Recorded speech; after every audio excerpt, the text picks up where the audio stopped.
Jasper County Cover Crop Guy. It's June 3rd, and this is the field of cereal rye that we planted soybeans into May 15th or so, and then it got wet and cold and rainy, and the cereal rye wasn't at shedding its pollen yet, which now it's well past that, and we're testing how early you can roll it and still not affect the soybean, kill the soybeans. So we're at, when you look at this, we're at the soybean, we're at the first tri-foliate stage, and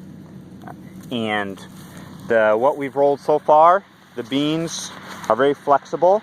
It's it's mid-afternoon, and so it's nice and warm, and they're flexible, and we're not getting any damage to the soybeans.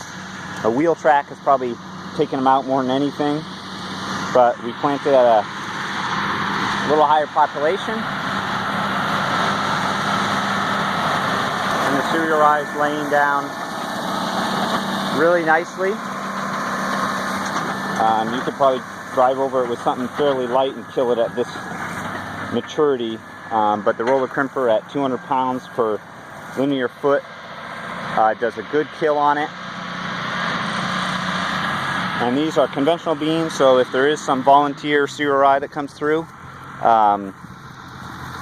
we can always spray it in the post, but this looks really good.